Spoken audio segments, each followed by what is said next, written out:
Kings of Leon, California Waiting on XFM 104.9. Do you know what, Steve? We get emails and, we got our posters up around this show and people enjoy it. But I don't think we get the credit we deserve for picking the music. It's true. Because we're totally unplaylisted, and I don't know if people know about this, that mine and Steve's sort of first passion before comedy is probably music. We're really, we love playing each other sort of records and that. And maybe when we come back, we should do a show where there is no pressure to, like Karl doesn't press the buttons for us, pre-record it, where we just swap each other's sort of ideas for music. It'd be like the Ricky Gervais compilation tape. Well, sort of like, we're not talking John Peel, where we're trying to find obscure Belgian jungle and do demos. It'd be everything from, Kings of Leon, Lou Reed, maybe a bit of 80s stuff that people have forgotten about. Beautiful songs. So what do you think? I'd love to do that, Rick. I mean, genuinely, there's nothing more exciting to me than introducing to someone a song which they then go on and they love and they listen. Maybe they buy the album. But that's something to think about, maybe for later. Yeah. Well, it's like you say, the pressure to kind of come up with some, high caliber chat between each record. It takes a toll. But and that's it's a passion of ours, and we'd love to. But now it's Rockbusters. Bad Time from the Jayhawks on XFM 104.9. Steve Merchant, Ricky Gervais, Karl. We're having a good time. We are indeed. All right, yeah. Karl, what you got lined up for us now? Right, well, you got a choice. Nearly Dead. You can have a bit of educating. Yeah, let's have educating. Come on. Educating, Ricky. Can we just clarify what this is? I think a lot of new listeners perhaps aren't familiar with this. It's when Karl looks on the internet and finds a weird story about, the double knob fun, and tells me about it, and it's usually not true. Okay. If it is true, I know it already. Go on then, Karl. They're not really weird stuff, it's just stuff that's gone on. That's interested me, that's all it's about, and I educate about it. I should just confirm that we've had a number of emails that say the baby born without a knob and then having one transplanted from a baby that luckily enough had two knobs is apparently true. Right, listen. So, I don't question that you could be born with a deformity and get someone's, fingers, knobs, What I'm saying is, it didn't happen with the doctor goes, I'll leave with it. I don't believe it. That baby's got two knobs. Exactly. What a coincidence. I bet that little bit of information isn't in there, is it? Sure. That he went out the door, I'm going to get a coffee, came back, bloody hell, hold on, no, here's an extra knob, I found an extra knob. We could put that knob on there. Perfect. Travis, writing to reach you on XFM 104.9, all right? A couple of emails here trying to respond to our requests for nursery rhyme related information. Oh, go on. Nikki Williams says that she was at infant school and she had a nursery rhyme book, and in the book, and this may just be the illustrations, but apparently the 10 in the bed in there were small baby monkeys, which you'll be loving, Karl.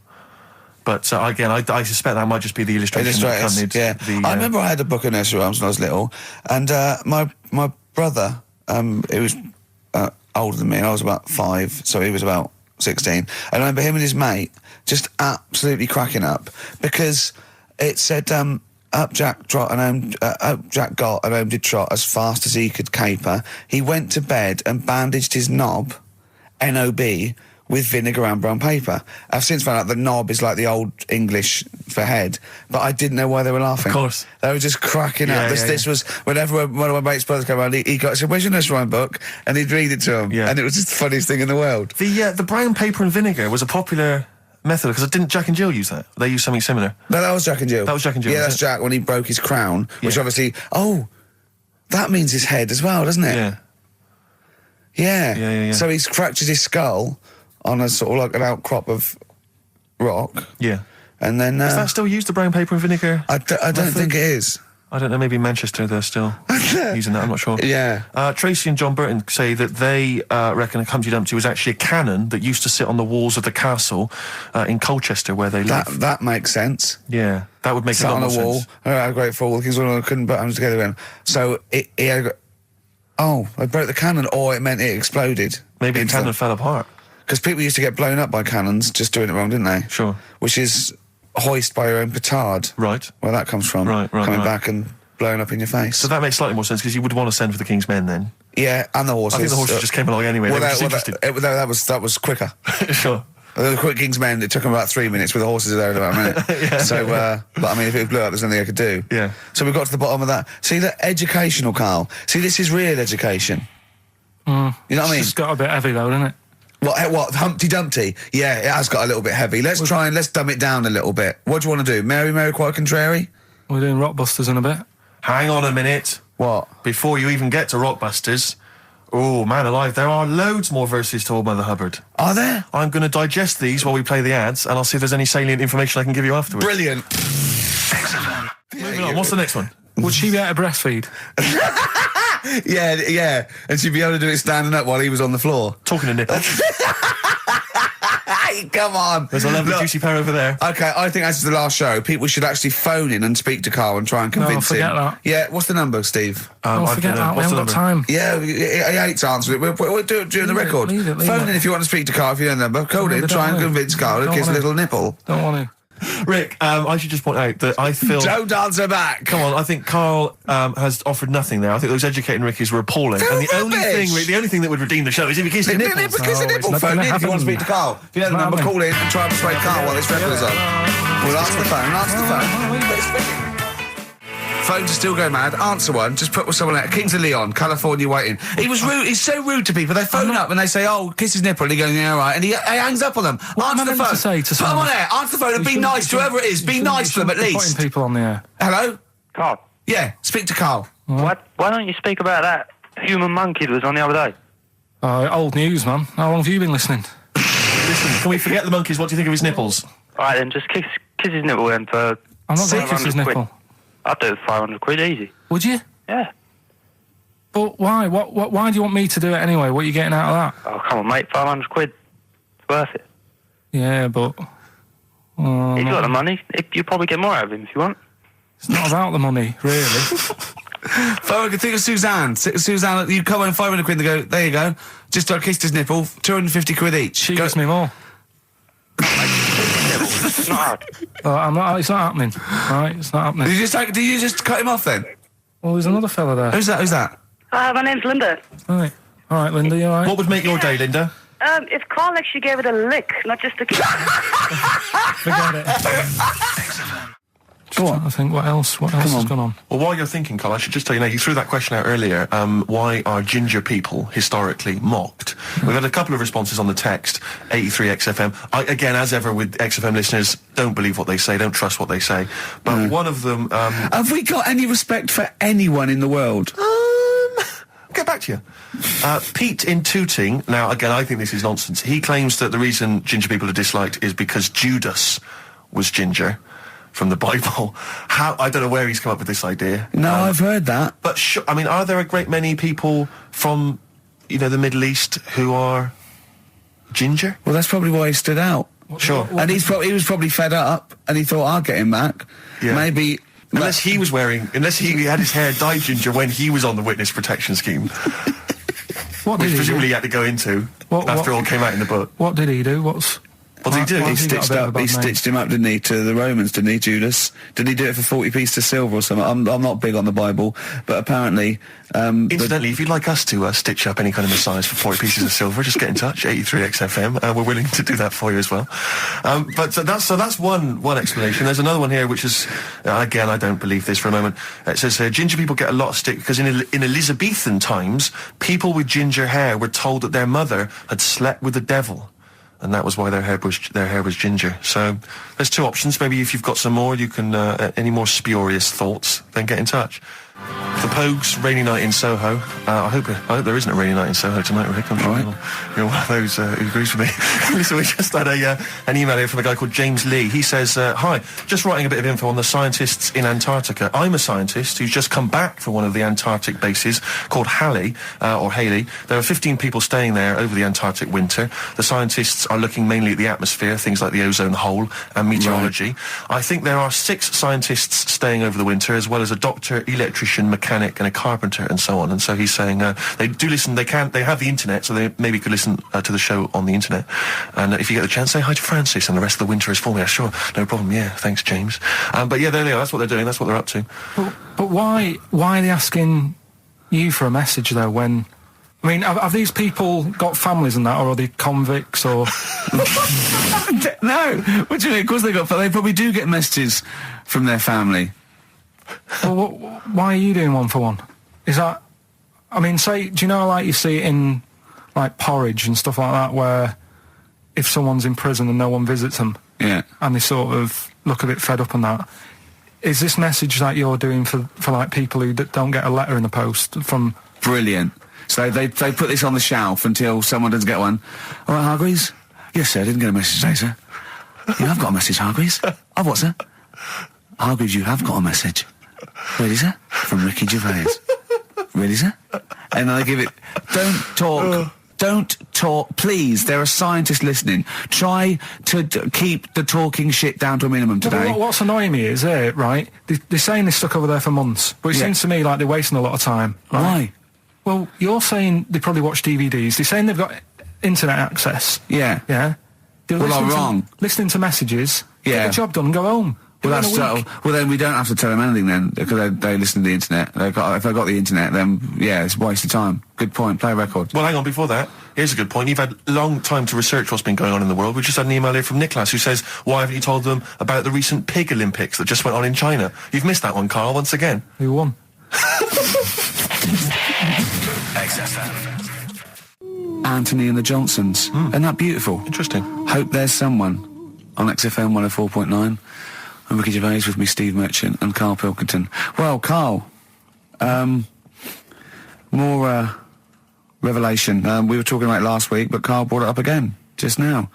Didn't want to go to the doctors, didn't want to have a full sort of body checkup that may save his life, because he saw on the website they do a test where they have to insert a finger in his arse. Oh, don't tell me about it. Why? Don't put it on the website. Just put, we look at your heart. Yeah. We check your blood pressure out. Yeah. And then they could just do it quickly. Could just sort of say, right. How do they do it quickly? No, but what I'm saying is it's worse, isn't it? Going in there knowing that, I mean, they've got it on the website. So you're on the journey on the bus thinking, in about 20 minutes I'm going to have a finger up my arm. But they're doctors. Yeah, but just They're not doing it for a laugh. They're not filming it with a two-way screen. They're not putting on boxing gloves so it hurts more. They're up. Oh, it's prostate's all right. Out again. Out again. I'm just saying, in the day, the sort of... Do you think they're in the pub going, here he comes? It's Pilkington. I had my finger up his arse today. Do they allow ladies to do that? Do they allow female doctors to do it? Of course they do. They're doctors. No, that's worse. You're sounding like him. No, I'm just interested because, do they allow female doctors to do the finger up the arse thing? Well, of course they do. They're doctors. Forget the female and male. They are doctors. Right, do you know any female doctors to do that? But what I mean is, isn't it a bit like if you're being searched at an airport, and you're a woman, they send in a woman person to search you. They don't send in a bloke to do it. Is that the same thing? Yeah, they probably trust someone who's gone through 6 years medical college not to be taking the piss as opposed to a fat security guard who couldn't get anything else. Do you know what I mean? What are you talking about? There's doctors all the time coming out in the papers. Oh, they gave them this so they could look at their boobs or whatever. Or, it's all you're always hearing stuff about dodgy doctors. But what I'm saying is the reason why they do that security, because there's lots of security people and they can, for your own, for the, your own modesty. There's a female one to search females and a male one to search males, and that's fine. But there's not like 4 or 5 GPs to choose from, and you go in there and you go, is it your arse and testicles? Do you want a bloke or you accept what if they've got it? long fingernails? They don't have long fingers. What do you think this female GP looks like? She's sitting behind the desk like Cruella de Vil with cleavage and long red false nails going, "Hello, love, bend over. This may hurt a little bit." There's gloves and Vaseline. I don't believe there's 2 of you now in the room. Karl, they're doctors. They have to. What would you rather do than put the hand down your throat and round your alimentary canal to feel your arse? It's a quicker way in. You seem to know a lot about these doctors who stick fingers up people's asses. You're a very well-informed gentleman about this sort of thing. Well, say if they did find something, would you then have to get like a second opinion, so someone else's finger? Well, no. They test it to see if there's anything suspicious. That it's usually a swollen prostate, which can be anything. So they catch it early, and that's it. They feel up there. But if you want a second opinion, then the same doctor will just stick a thumb up and have a feel around them. Yeah. So it always works in the same way. Yeah. Well, if there's a doctor who can, I don't know, put me at ease. I mean, surely there's another way around it. I don't believe that. I mean, what is this? 60 million people or something in the world, isn't there? 60 billion or something? Well, 6 billion, something? Yes, you got it. Right. You hit it. Well done. That's good work. Right, so yeah, there's 6 billion, did I say? Yeah, what's 6 billion then? Loads, isn't it? Yeah, but So if you want a doctor to phone up to assure you that the finger at the bum thing's not painful and that it's necessary and Just that that it's it's not just someone necessary, trying to get really. kicked. Just that it's not an easy way round. All right, what's Do the you know what I phone mean? number here? It's, changed, haven't they? oh, You're the producer! Hang on, here it is. 0871 222 1049, and I think you select option 1. It tells you anyway what to do. please, if you're a GP or you've, you know, even if you've completed medical, I mean, we want a qualified doctor, really. Anything else is not good enough for Karl Pilkington. We'd love to. You can ask him all the other questions because you know Karl. As I said last week, he doesn't feel his own testicles because he doesn't like the feel. Yeah. So, you know, I'd like a doctor to explain to him how necessary that is. And this is truthful as well. I've got a very slight pain around the genital area at the moment, and I think it might be some kind of groin strain, but I'm a little bit anxious, not entirely sure Yeah, what it is. you've been with me twice when I've gone along to get them checked. Yeah. And I go, oh, what's that? Yeah. It's terrible. I mean, but, you know, it's usually... I think you're in a pretty low risk, aren't you? I'd hope so. You're coming out of the 20s. I think testicular sort of... I shouldn't be doing this. I'm not qualified. No. They told... All they said was to me sort of like, it's 20s and 50s. Mine- So we're in... Mine sort of felt like they dropped a bit the other week when I was on holiday. I don't know if that's like when you're relaxing or I was wearing shorts a lot. How far? If it's 2 foot, it's too far. I was having problems walking. What do you mean? Why? No, it was just a bit I had shorts on all day. I'm happy and walking about on the beach, what have you. And then at the night, when I put some long trousers on, I was sort of walking like a ricket. They probably like stretch a little bit. Sometimes, I told you when I was about 18, I was scared. I went to the doctor. I felt a pain, right? And because I was doing biology, I thought I'd show off this doctor. I said, I've got a pain. I think it feels like it starts in the epididymis and goes up through the urethra either. And he went, Finger up the arse. he said, your jeans are too tight. They're squashing your balls.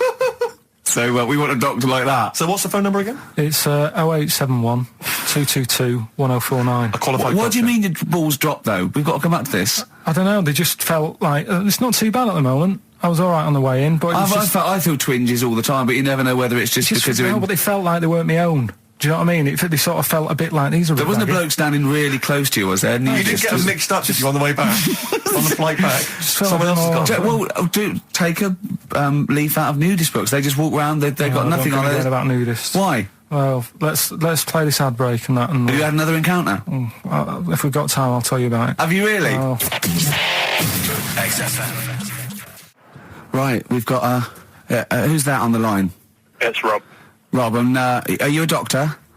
I'm a final year medical student. I'll be a doctor in 2 months, touch wood. That's close enough, isn't it? Yeah. Excellent. So, where do you study? Do you want to give more details, or do you want to remain anonymous as you're calling in to I study talk? at Barts Hospital.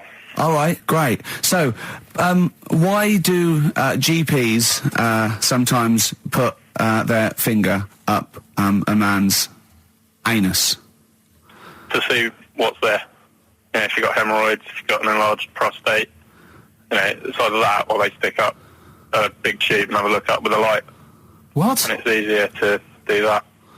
Now, are you dumbing this down for us, or are you going to fail your medical exams by saying stick up a big tube with a light?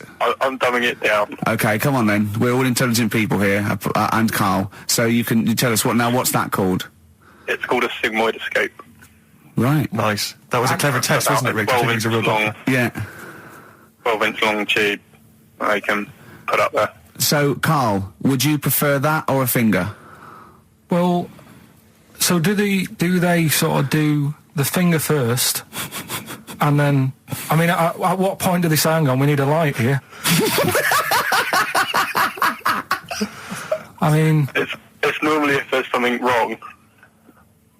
but so if I go then, say if I go to this Wellman clinic, right, and they go, yeah, the art's good and that, yeah, finger, there you go, and then they go, hang on, I'm going to go and get me light and tube. I could start worrying them because they've sort of found something. And they're not likely to go straight in with the tube. They'll probably send you off some tests first. But Karl, there's in a nothing. hospital. But you go to these places to put your mind at rest and to know where you are with your health. I mean, it's not that you go along. That's what most people worry about. They think that because I'll go along and they'll find something. Well, one, that's illogical. It doesn't heighten the fact they'll find something because you go along. And two, if they do find something, it's a good job you went along. I mean, I'm a hypocrite because I don't go to the doctor, but you know, I've had that Karl, done. you should be concerned if when they shine the little light in your ear, it comes out the other side of your ear. No, the other ear but comes right Rob- out the other side. That's when you should be worried. But Rob, right, you said then, if they find something, they send me off for some tests. Why can't I just have the test without that and cut out the middleman? Do you know what I mean? Because you're wasting lots of money. There's hundreds of tests they could do, and they could do every test, and they could all come back with nothing, or they could do the finger up there and send you for the 3 tests you need to find out what's wrong with you. But in this day and age, with all the technology and that, and like brainy doctors and all that, the only way to find out is sticking a finger up there. What are you worried about, Karl? Is it fundamentally that this doctor who's has done 6 years medical training, is it embarrassing to have a man's finger up your ass? I just don't understand how you can get round to that without... But with it what being don't you natural. like? Is it fundamentally you don't like anything up your ass, or is it the fact that it's a man's finger Well, up there? I don't like going to the doctors. It makes me nervous, because I think if anyone searches you long enough, they're going to find a fault with you, right? And especially if they're going that far into you. They're going to find something. And, Probably not. well, you never... I just don't... I don't know how to get round to that sort of... that point where you get a... What do you talk to the doctor about? And he's like, all right, nice day. Strap your trousers. He goes, he says, I'm gonna just, Most people just shut up and let you do it, and then breathe a sigh of relief when you say there's nothing there. yeah. But is that at the end of the test, or is that the first thing he does? It's the last thing. So that trousers up out the door. Because he knows it ends conversation. He knows it's a bit of a faux pas. The doctor says, "Oh, I better not kick off with the finger up the arse." What I do is I'll start on with the the head, and then then I go, "Oh, one final thing, Mr. Pilkington." So Rob, he drops his keys and he goes, "Pick them up." And as you bend over, will you be doing this, Rob? Is this what you're like open to do? You do all these. I'll have to do it at some point. All doctors do it at some point, no matter what they specialise in. So the first one, is he another doctor there to sort of make sure you're doing it right? Not dentists. No, but do you know? Dentists aren't doctors anyway. But do you know what I mean? Like, normally it's like a co-pilot will have someone with them for the first one. So when you put your first finger in, Yeah. will someone be there going, right, you just want to move to the left I've of it? already done it. Have you? Yeah. So that's the thing with a student, you're learning. So you get people teaching you. And you how to learn do on- these things. Can I just point out, Rob? I think I'm right in assuming that you have a glove on Yep. and there's lubrication Yep. and it doesn't hurt. No. There you go. What are you worried about, But Karl? who's this person who everyone's testing on in your class? It's not one person. One person. There's like, when a patient comes in and they've got a problem, your boss, the consultant, he does his finger up, and if he finds something, he goes to the patient, is it alright if the student has a feel as well? Then the student puts on a glove, puts the leave on the glove, and sticks his finger up and sees what he comes out with. Rob, I wish you could see Karl's face. I mean, his face when you said, then he says, can this fella have a go as well? He looked horrified. That he thought it was a free-for-all, like there's a queue of people trying on gloves and going, let's have a go. That looks good up there. What have you found? No, I mean, how come you had to sort of... Is it not something you could test on yourself rather than waiting for other people to come in? Because then, It's an awkward position to get to, really, isn't it? Well, but you can have a good rummage then without feeling too awkward, but to sort of have a go on your first patient when you don't really know what you're looking for anyway, do you know what I mean? Never really thought about it. Because you don't, if you've never done it before, you pop your finger in there, and you've got to sort of look, you've got to have an expression on your face like you know what you're finding. Well, they can't see what you look. They can't see your face. There. You got the big boss consultant man going, now move your finger there, and you'll probably feel this. But he's just done it. He knows what's there. Well, what? Oh, so he's already had a go. He's had a feel, and he's going, right, if you feel to the right, that's the conglomerate or whatever. The congomblery, yeah. Its congomblery is in perfect working order. I'm still. Thank you, Rob. I'm sorry you had to go through this. Karl is probably the worst patient you'll ever encounter in your medical career. Good luck with your finals, and thanks very much. And do you know any female doctors who do this? Or? Thank you. XFM 104.9. Thank you. You too. City of Blinding Lights. I'm going to see them next week at Twickenham. Yeah. Well, enjoy that. Looking forward to it. Yeah. Thanks Yeah. again for letting me know about your... Old Nobbo and Edge and all that. Now listen, you just got an email there saying, can you turn up your microphone, Steve? Apparently my voice is a little bit Well, quiet. Karl has to do one thing, make sure we're heard. That's all he has to do. Well, I can hear it. Sounds fine to me. Well, not to the listeners, and that's who we're trying to please. Well, Yeah. It's one person, so they can't hear Yes, but we've only got one listener. So if he's Yeah. not happy, we're buggered. You're allowed to say buggered. Not twice, certainly. Once could have been a mistake. Yeah. Twice, pointing it out is definitely, complaint material. Neil Young from the album Zuma, and that's Pardon My Heart on Beautiful. XFM 104.9. Ricky Gervais, Steve Merchant, Karl Pilkington. We just had a text here that says, and I don't know what truth there is in this, as ever, but John says there is apparently a nude bike ride today in Hyde Park. Now, I can't believe that's the case, because I don't think it's allowed, is it? You can't ride around with your I don't veg, know. can you? I don't know. Why would you want to? Well, good point. On a bike? On a bike, I like the fact that that's what disgusts him. I want. Do you know what? If we did appeal for a nudist to call in, I'd want a very specific sort. I don't want. I want a German nudist, a middle-aged man called Helmut. Okay. If there is any, or the closest one to it. So I want a middle-aged man from Germany. If your name is Helmut, you're in. But I'll accept Hans. Karl would be good, Okay. wouldn't it? All right. Yeah. I think I'm wondering if the age might. Maybe we could we broaden that Okay, out just a little a German nudist bloke. bit? Right. Can he at least be fat? Can I find a fat German fella? If your name's Helmut, we're going to give you a big prize. Yeah. But, any fat German fella who likes to get his sausage out. Sure. Okay? It's sauerkraut. Yeah. What's the phone number? 0871 222 1049. It'd be good just to get an email or a text over the contact, wouldn't it? And then I can just call them up in the week. Sure. And 83936 is the text number. I don't know what our audience demographic pans out like, Rick, but I'm suspecting that's probably a fairly small fraction of our listenership. I know, but, the fat there must be German someone out there. If you nudists. know a fat German who likes to get his tackle out, phones are going.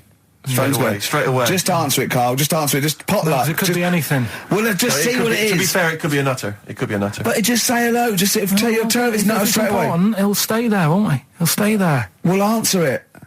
Let's Answer leave it. Leave it. Answer it. Oh, you see this? It's gone. It's gone. There you go. He bottled it, so just as well. Well, you took too long to answer it. Lloyd Cole, Impossible Girl, on XFM 104.9. Wow.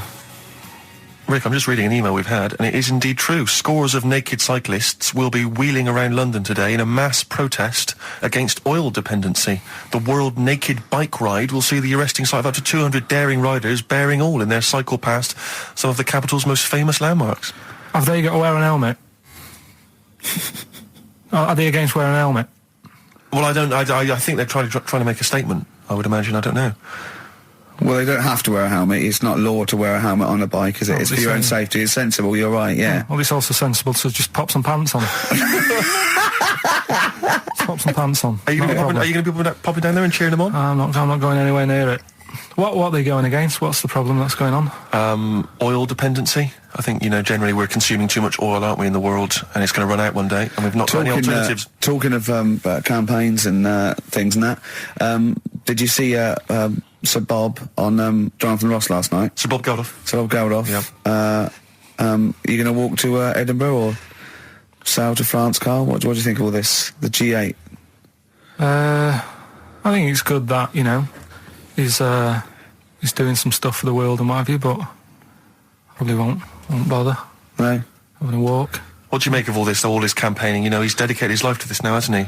Yeah. I mean, it's interesting. I was watching him last night, and I respect the man. I mean, he used to work here, didn't he? Did some shows and that. It's good. It's all right that he can do it, but I assume that's not why you respect him. I assume you respect him because he's trying to save a nation, as opposed to used to work in XFM for a while. yeah, I know. But I'm just saying is it's good that he's given up a lot of his time to try and save the world and that. But there's a bit of me that's kind of like, is he wasting his time a bit? I don't know. Right, well, what do you mean wasting his time? Well, he tried it before, and No, wait. What he's trying to say is that the G8 are the I think the 7 most rich, wealthy nations in the world, and Russia, and they get together and they can wipe out the third world debt. I.e., they owe us billions and billions of pounds. They can't afford to pay it back. So he's going to say, let's wipe the slate clean and pledge, I think, a lot more aid and stuff to them, isn't it? Mm-hmm. So what do you think of that? But won't they just do it again? Right, what's you thinking? No, I knew I had a little diamond in the rough here. I mean, obviously, you know, I admit I brought this up because I really wanted to know what Karl thought of it. Sure. Yeah, I had ulterior motives. It wasn't just for awareness, for the very worthy cause. It was because I know. Look at him looking at me. Look at him. He looks at me like a cat. Honestly, it's like there's nothing behind those eyes. Right? What do you mean? They're just going to run up the debt again, you think? Well, what I mean is, right, when I was a kid, right, and I wanted to go to the arcade, I'd borrow a quid off my mum, right, and she'd say, don't come back asking for more and what have you. But I'd have a go on a pinball machine or whatever, game on a fruity, and then go back, and she'd go, can I have some more money? And she goes, I gave you a quid before. And I go, I know, but I'm on holiday. And she goes, there you go then. And then I go off and do the same thing. I didn't go, no, I wasted the last one, I'm going to pop this in the bank. Right. So you think that's what's going to happen with... That's a nice metaphor. So what do you think happening there? Is the Africans are blowing it down the arcade? Instead of putting it towards a fishing rod, they're blowing it down the arcade. I'm trying to win a watch. Look, I've got 100 goals. I think this thing is dodgy. Yeah. I'm trying to win a fluffy toy. Bob saying you're never going to get the Snoopy. You're never going to get the Snoopy. It's always going to fall out of the little claw. It's rigged. The claw is not strong enough. Yeah. Do not waste it. No, Midge. Midge, you have to write a song. Write another song, mate. They've blown it down the arcade. Brilliant. So that's your genuine logic, is it? Well, I just don't know... if they put me in charge of it, I don't know what I'd do. I just think it's a... Could I just say that will never happen? No. Could I just say to London, yeah, and anyone listening Sleep on Saturday, easy. Yeah, don't worry. Karl is not going to be put in charge of G8. It's not going to be him, Blair, Chirac. That would be a joy if it were. That would be amazing. Well, I've got another food-related item here. Now, Karl, I got a little email via my agent sent from someone here, okay, sent from someone at...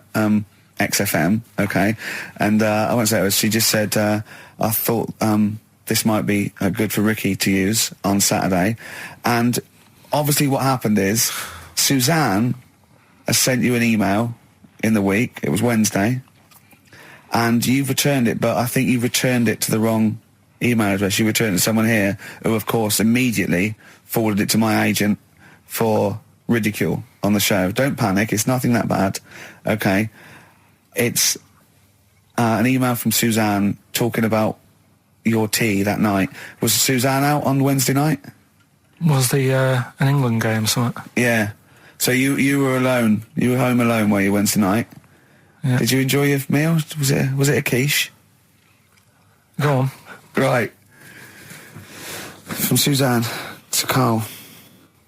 Take the quiche and put it on the baking tray. Cook for 30 minutes on 190. Take lettuce and put on plate. Take 3 tomatoes, wash and chop into quarters. Place on lettuce. Take an avocado, chop in half. Remove the stone. Peel skin and slice. Place on salad. Put salt and pepper on and a dribble of olive and balsamic vinegar dressing. Right? In brackets, small bottle behind the cafetiere. Right, in case he's reaching for bleach. Yeah. That's it. She had to put everything else away. Right? Then sprinkle a smidge of parmesan on top. Remove quiche from oven, cut into quarters and put on plate. Eat. Oh, wow. Does she have to do that every single time she's out? No, it's just that I'm not that good at cooking, right?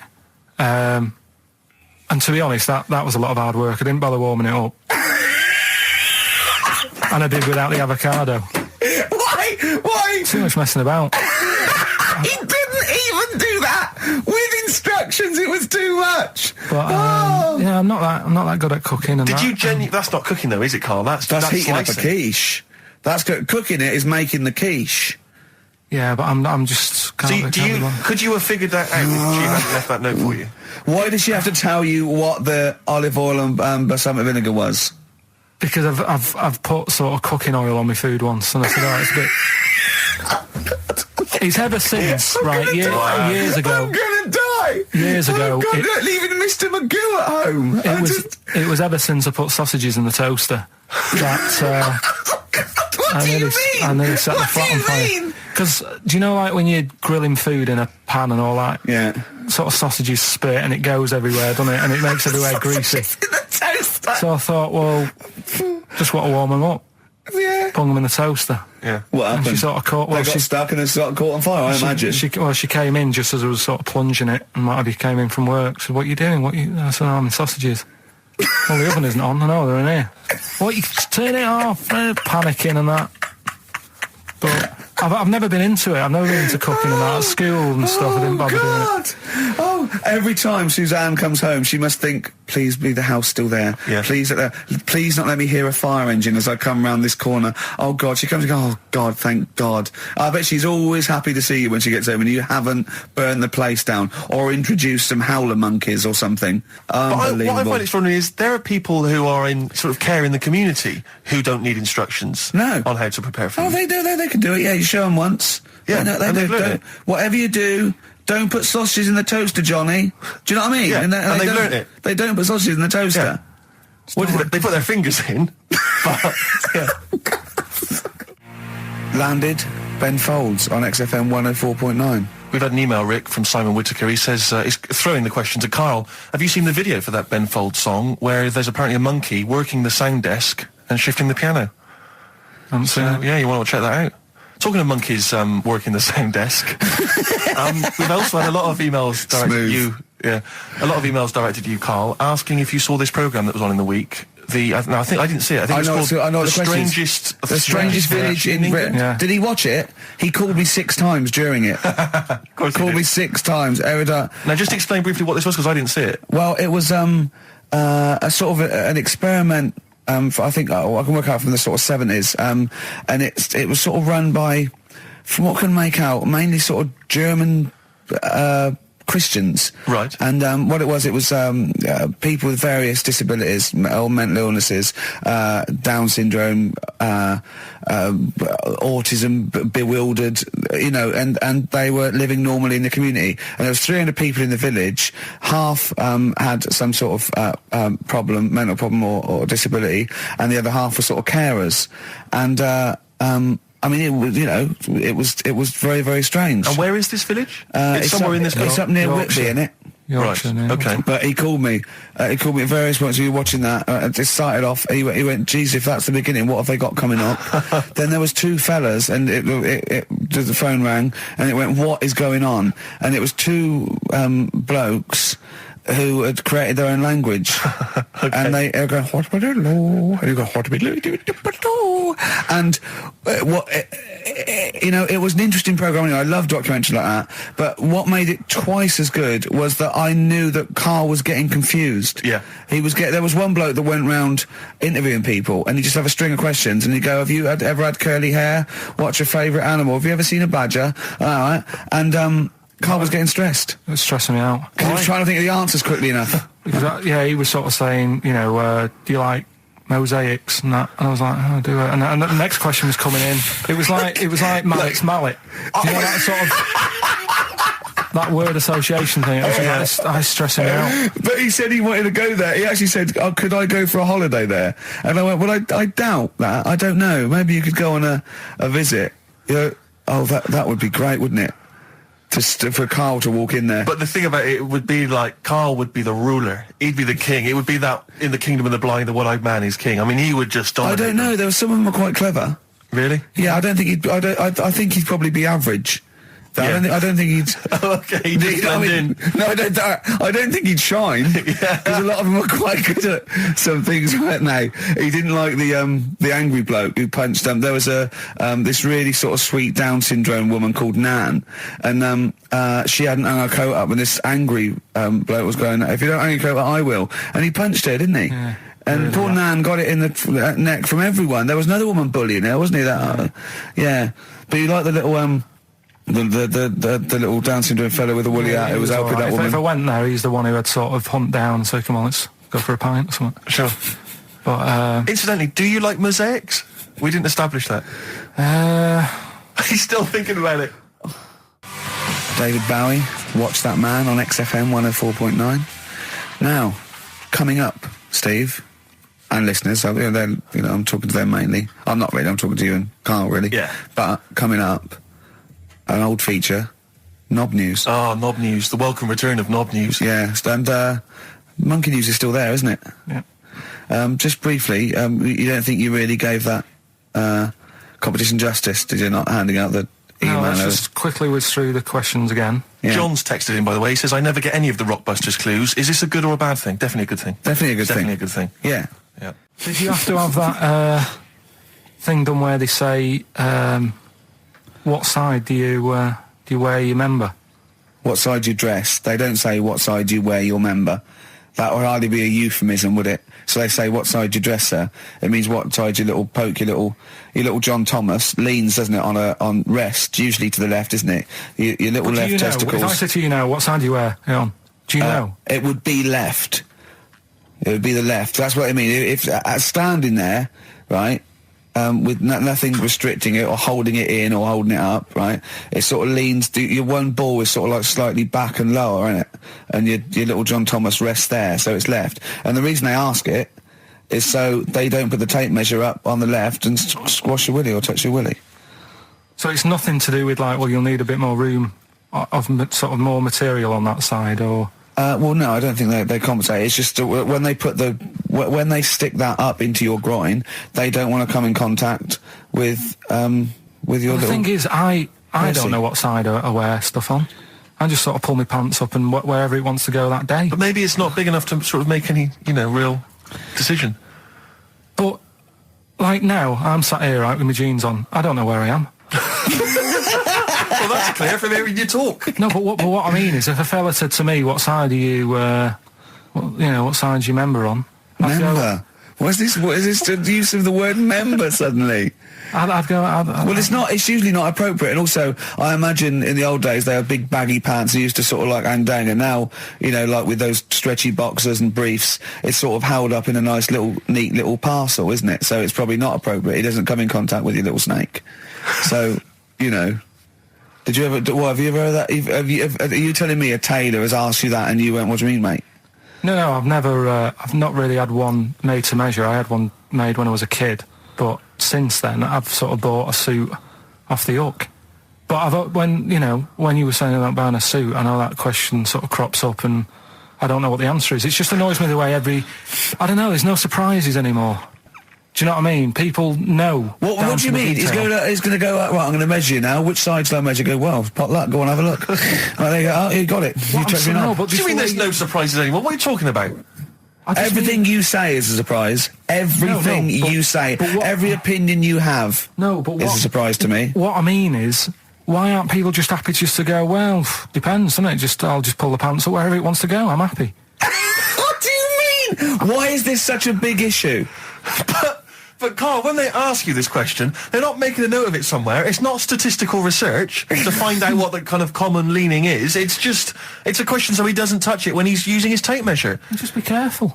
But he is being careful by asking the question. But what's wrong with him touching it anyway? If he's, I mean, it's only like a slight... Fair enough. But if he just sort of, knocks it a little bit, you can just go... Do that again? To me, it's the same as the prostate thing. It's just happening all over again. It's But the doctor doesn't go, what side's your arse on, sir? Trying to avoid the arse. He wants to go, he knows where your arse is and he's aiming for it and he wants to get it up there. He's aiming for it for a good cause. This little fella's going, well, I've got to measure his leg. I don't want to touch the knob. I'll just ask him, sir, do you mind telling me where your cock is so I can avoid it? It's a big difference. But like I'm saying to you, I'd have to have a look first to let him know. I don't know where it is now. I don't know. It could be the left, could be the right. Are you telling me you don't know where your knob is without now? looking? Well, what do you mean without looking? How could... Well, you're saying it as if like... Should we have a guess? Well, have a look and tell us where it is. What are you wearing? What sort of pants are you wearing? I've got my jeans on. But you got pants on underneath them? Yeah. What are they, briefs or box shorts? Boxer shorts. Boxer shorts. Well, it's probably free, but the jeans are probably restricting it. I think it's probably either in the middle, dressed in, or just slightly to the left. Have a look. We'll tell the listeners after the break where's Karl's knob.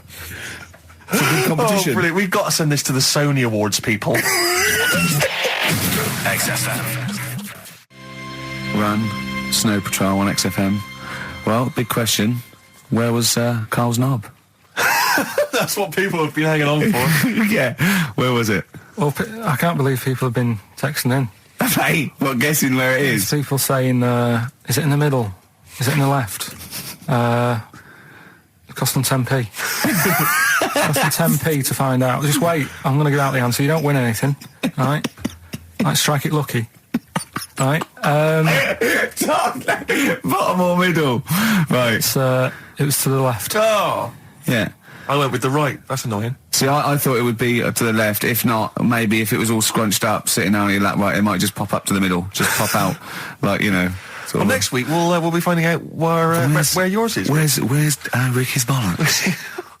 Landed, Mr. Ben Folds. We've landed on XFM 4.9. Ricky Gervais, Steve Merchant, and little Karl Pilkington, and his magical little manky, round, baldy head. He was described as wacky mank in one of the papers this week. Really? Brilliant. Well, remember we were talking about it last week about he came round to my house and I popped out my Mr. Johnson, Sure. to take a little look at. And his two that made daughters. the papers. That made the papers. Wow. What paper? It wasn't front page of the Times. It must have been like the Daily Star or something. Just squeeze Live 8 in Yeah, the second, yeah. on the second page. Yeah, so wacky mank. Wacky mank. That's Wacky great. mank. Wacky mank. We had an email from someone that reckons they remember you from body popping round Salford way. Yeah, Eccles Precinct, apparently. You know that, don't you? 485. I wasn't doing it round there, though. What do you mean? I was round Stretford. Stretford-Arndale. And what were you doing? What sort of body popping was it? Just a bit of everything. Caterpillar. Bit of moonwalking. Do you have a little piece of liner you used to carry around? Well, mates had that. Right, you Just didn't borrowed bother with theirs. Borrowed theirs. Were you any good? But you weren't breakdancing, were you? You weren't spinning on your head and stuff. You were more body popping. that? Well, I hope he wasn't spinning on his head, because you know that can sort of give you little brain damage and things. Well, it can give you brain damage. Also, it can wear your head down, and also makes your head perfectly round. Yeah. Because the gravity is pulling on. But all if you keep on doing it, obviously it's going to wear your hair out, yeah. So you become sort of like a stupid, bald, and roundy headed. Yeah. So You've got to be very I very careful. much doubt that you did do any of that. Did you, Karl? Didn't do any of that. Embrace and Gravity on XFM 104.9. We've had a couple of texts. People obviously can text in 83XFM. That's the text number for the big quiz that's coming up shortly. Rockbusters, still your opportunity to win some of those cracking prizes. Enter your name in the draw if you can unravel the, I don't know what you call them, conundrums that Karl set. Sort of. We've had a couple of texts. Obviously, we're leaving early today. This is a shortened show and our last show of this run. But we've got to leave early. We've got to go down and try and make poverty history. But Rob's texted and he says, only an hour and a half today. Well, poverty does have some benefits then. He's a fan. He understands the show. Who was that little fella that used to write in who hated the show? I forget his name. I haven't heard from him for a while, actually. I don't know what happened. No. Maybe he realised that if he hated the show so much, the obvious thing to do was to switch off. Maybe that finally dawned That's on him. annoying. What's his name? Someone remind us of his I name. like people who hate us to carry on listening. Yeah. It just gives it an edge, doesn't it? Yeah. It's the fact that, you know, that you're annoying someone. I mean, I love annoying people. I know you do. I know. So You're like a kind of walking Chinese water torch. Yeah, exactly. Yeah. Well, how's it going with Rockbusters? Anyone got the answers? Don't know, I haven't been Actually, one looking guy has texted in, James in Deptford, he's offered some answers, and he says here, the guy that hated us, famously, of course, we should have remembered, Dickie Anderson. Dickie Anderson. Richard Anderson, of course. I don't know if Dickie's still listening. If he is, obviously email in ricky.gervais@xfm.co.uk and tell us what you've been doing, how you can keep him busy and stuff. Yeah. Nice to hear from him. Chris Campling hasn't called, has he, either? Yeah, The one that thinks that not only is this whole show scripted, imagine that, right? But that Karl is a character created by us. Yeah. He's actually an actor. Oh, if only we Look could at take that, credit for a that. shaved monkey we got. Put the message in the box, put the message in the car, drive the car around the world, and I'm imagining, Rick, that message is make poverty history. That's World Party, put the message in the box. Yeah. Can I just say quickly while I think of it, we get a lot of emails from people, a lot of texts saying, can you send a big shout out, stuff like that. You know, I've just looked at one now, Scott and Julie in Australia listening, they want a big shout out, big shout to them. But there's so many people that do it, and I'm obviously, just want to say sorry we never get to your emails. We're very, very lazy. We never really get to look through them, but we obviously do appreciate you emailing in, texting in, stuff like that. And also, can I send a big shout out to my grandparents, who I believe might be listening on their new digital radio? They're pretty high tech. Very nice country. Yeah. Are they the merchants of Bristol? Merchants, yeah. Yeah. Props Good. to them. Props to them. Yeah.